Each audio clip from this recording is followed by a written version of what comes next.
В эфире новости экономики, в студии Иван Лазаренко. Здравствуйте. Правительство России планирует в течение 3 лет направить 431 миллиард рублей на расселение аварийного жилья. Программа должна коснуться 113 тысяч семей. Как рассказал вице-премьер Виталий Мутко в ходе проходившего у главы Кабмина совещания с вице-премьерами, уже к 2022 году планируется выйти на показатели опережающего развития жилого фонда. По его словам, практически все регионы разработали соответствующие программы. В этом году наибольший объем средств получит Якутия. Это 4 миллиарда 900 миллионов рублей. Расселить предстоит 13,5 миллионов квадратных метров аварийного и ветхого жилья.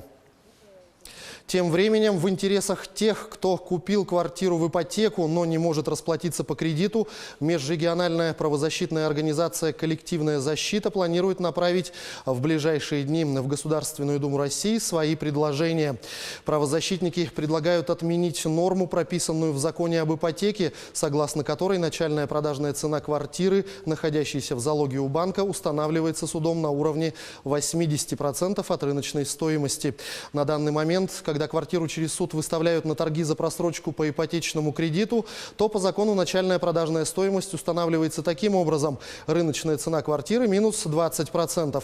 Если на первых торгах квартира не продается, то пристав уменьшает цену еще на 15%. А если и на вторых торгах не удается найти покупателя, то квартира предлагается банку в счет погашения задолженности с дисконтом еще 10%. Таким образом, заемщик, отдав квартиру, может еще остаться должен банку.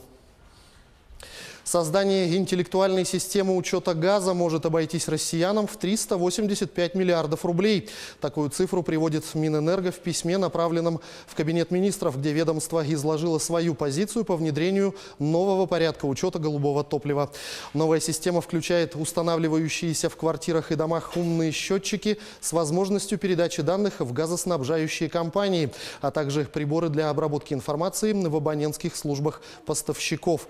Стоимость одного интеллектуального прибора учета газа в министерстве оценивают в 11-15 тысяч рублей, в то время как обычные счетчики стоят от 2 до 5 тысяч рублей. У Минэнерго имеются два варианта финансирования нововведения, однако в обоих случаях затраты перекладываются на потребителя. Расходы на приборы учета газа будут включаться либо в поступающую газоснабжающим организациям плату за снабженческо-сбытовые услуги, либо в тариф на транспортировку топлива, который направляется газораспределительным организациям. Потребители же ощутят на себе повышение тарифа на газ от 5 до 10%. Количество реализованных инвестпроектов и созданных новых рабочих мест станут главным критерием оценки инвестиционной эффективности районов Якутии. Об этом сообщила на заседании Совета муниципальных районов при главе республики министр экономики Майя Данилова.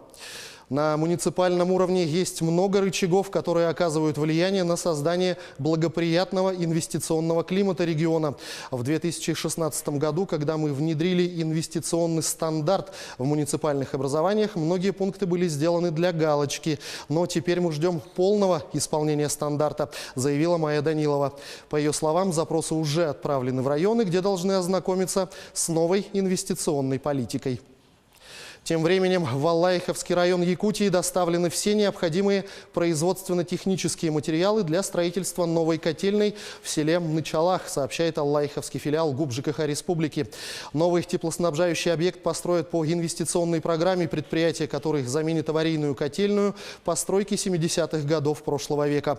Его оснастят 2 котлами и современным горелочным оборудованием.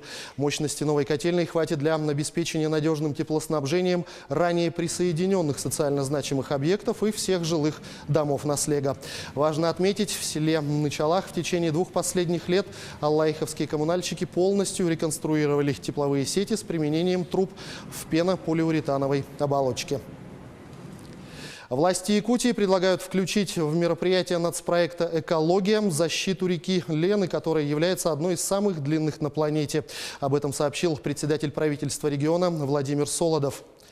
Региональные проекты в рамках нацпроекта «Экология» решают прикладные задачи по охране существующих природных территорий, нацпарков и заповедников, а также создание новых. Кроме того, мы сейчас активно работаем над тем, чтобы включить в мероприятие нацпроекта реку Лену как уникальный водный объект. Это уникальная водная артерия, великая река Лена, которая, безусловно, нуждается в защите, сказал он. Солодов добавил, что нацпроект решает в регионе задачи ликвидации накопленного экологического ущерба в Арктике, несанкционированных свалок, а также перехода на новую систему обращения с твердыми коммунальными отходами.